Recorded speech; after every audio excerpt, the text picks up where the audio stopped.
గతంలో ప్రపంచాన్ని ఆరాధించేస్తూ గడిపేసేవాళ్ళు ఆ నవ్వులు చాలా మిస్ అయిపోతారు.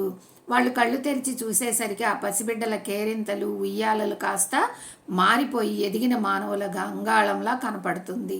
ఆ అమాయక ప్రపంచం పోయి సీరియస్ ప్రపంచం ఎదిగి ఉంటుంది. పిల్లలు పెద్దవాళ్ళు అయ్యారనుకోండి, ఇంకంతే వాళ్ళ చదువులు, ఉద్యోగాలు, పెళ్ళిళ్ళు ఇంకంతా సీరియస్గా మాట్లాడుకోవటమే తప్ప వాళ్ళ బోసి నవ్వులు, చిట్టి చిట్టి మాటలు, బుడిబుడి ఆడకలు, నడకలు అవన్నీ కూడా మిస్ అయిపోతాం అనమాట.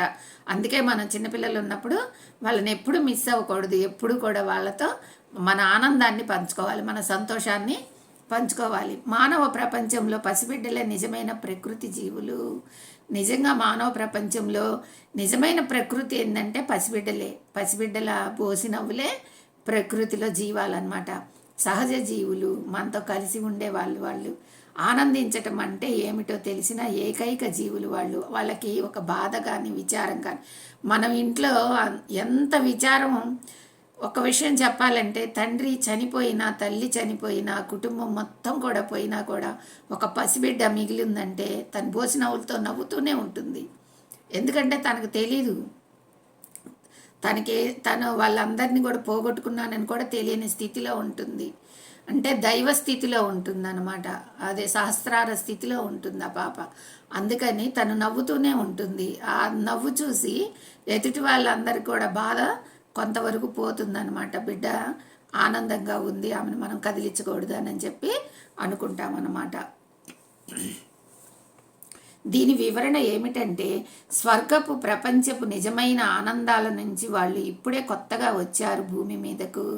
వాళ్ళు స్వర్గం నుంచి, భువి నుంచి దివికి దిగి వచ్చిన దివ్యాత్మ స్వరూపులు అనమాట. అందుకనే మనం ప్రతి ఒక్కళ్ళం కూడా దివి నుంచి భూమికి దిగి వచ్చిన దివ్యాత్మ స్వరూపులమనే చెప్పుకుంటాము. మనమంతా కూడా దేవతలమే, కానీ చిన్నతనంలోనే దేవతలం, పెద్ద అయిన తర్వాత రాక్షసులుగా మారిపోతాం అన్నమాట ధ్యానం లేకపోతే. మరి అక్కడి నుంచి వాళ్ళు కొత్తగా దైవలోకం నుంచి దైవలోకం అంటే ఏదో కాదు, ఆనందలోకం. అక్కడ ఆనందంగా ఆత్మలన్నీ కూడా ఆనందలోకాల్లో, సంతోషలోకాల్లో విహరించి మళ్ళీ జన్మ తీసుకున్నప్పుడు ఒక దేవతల లోకం నుంచి భూమికి దిగి వచ్చిన దివ్యాత్మ స్వరూపులుగా వాళ్ళు ఉంటారంటే ఆ దైవత్వంతో ఉంటారు వాళ్ళు. అక్కడ జీవితం, అక్కడ ఆనందం ఇంకా వాళ్ళల్లో మిగిలి ఉంటుంది. వాళ్ళు అక్కడ ఏదైతే అనుభవించారు, ఏ సంతోషాన్ని అయితే అనుభవించారు, ఏ ఆనందాన్ని అయితే అనుభవించారు, అదంతా వాళ్ళలో ఉంటుంది. మనం చూడండి, 3 గంటలు మంచి కామెడీ సినిమా చూసామనుకోండి, ఇంటికి వెళ్ళిన తర్వాత ఇంకా కొన్ని గంటలు ఆ ఆనందం మిగిలి ఉంటుంది. ఆ కామెడీ తలుచుకొని నవ్వుకుంటూ ఉంటాము. అట్లానే ఆనంద లోకాల్లోంచి వచ్చినప్పుడు ఆ పసిబిడ్డలు కూడా ఆ లోకంలోనే ఉన్నట్టుగానే వాళ్ళు అదే భావంతోనే ఉంటారు. ఇది కూడా దేవలోకం అనే అనుకుంటారు. మానవ లోకం కూడా దేవలోకంగానే వాళ్ళు భావించి వాళ్ళ దైవత్వాన్ని పోగొట్టుకోకుండా నవ్వుతూ త్రుళ్ళుతూ ఆడుకుంటూ ఉంటారనమాట. అక్కడి ప్రకృతి సామ్రాజ్యం దేవకన్యల రాజ్యం.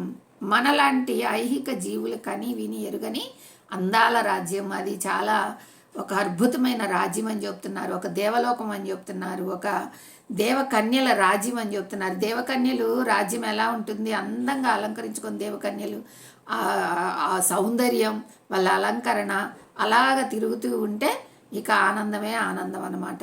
మనలాంటి ఐహిక జీవులు కానీ విని ఎరుగని మనలాంటి జీవులు అంటే మనం ఇప్పుడు ఎదిగిపోయాం కదా. మనం కూడా చిన్నప్పుడు దేవతలమే, కానీ ఇప్పుడు ఎదిగిపోయాం కదా.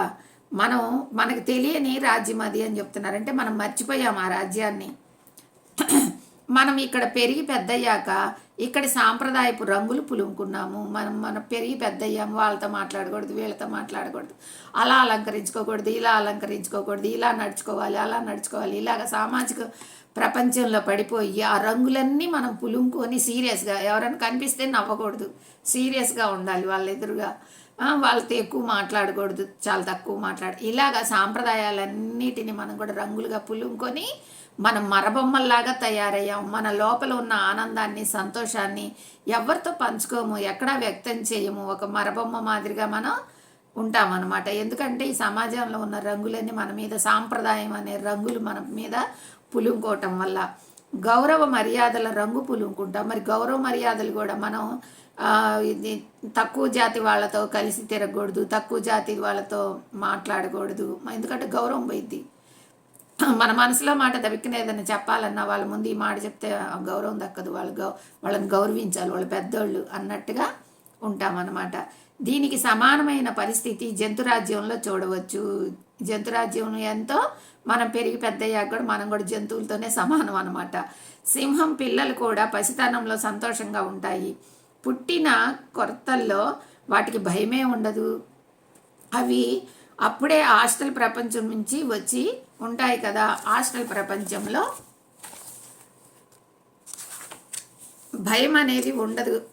కొన్ని నెలల తర్వాత, ఒక ఏడాది తర్వాత కావచ్చు, అవి ఏ సామూహిక ఆత్మను చెందినవో ఆత్మ నుంచి జ్ఞానాన్ని పొందుతూ వాటి మానవజాతి పట్ల భయం, విరోధం కలుగుతాయి. ఇక వాటికి మంచి పెంపుడు జంతువులుగా మనం నమ్మలేము. జంతువులు కూడా అంతే. మరి చిన్నప్పుడు ఏనుగు పిల్లని మనం బాగా చూడొచ్చు. ఏనుగు పిల్ల అసలు భయం లేకుండా దాని ఇష్టం వచ్చినట్టు గెంతులు పెడుతుంది, ఎక్కడ పడితే అక్కడ తిరుగుతుంది, కింద పడి పొర్లాడుతుంది, మట్టిలో దొల్లుతుంది, నీళ్ళల్లో దొల్లుతుంది.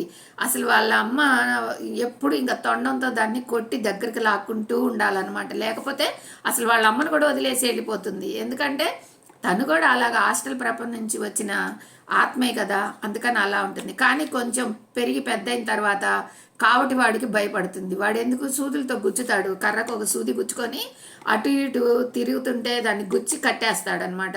అతడు చెప్పినట్టుగా నేర్చుకునేలాగా ఆ కావటి వాడు చెప్పినట్టు నేర్చుకోవటం అని అంటే ఈలోపు తనకి చాలా బాధలు జరుగుతాయి అనమాట. చాలాసార్లు ఆ మేకుతో గుచ్చుతూ ఉంటాడనమాట. ఇలా నేను చెప్పినట్టు విను, నేను చెప్పినట్టు విను.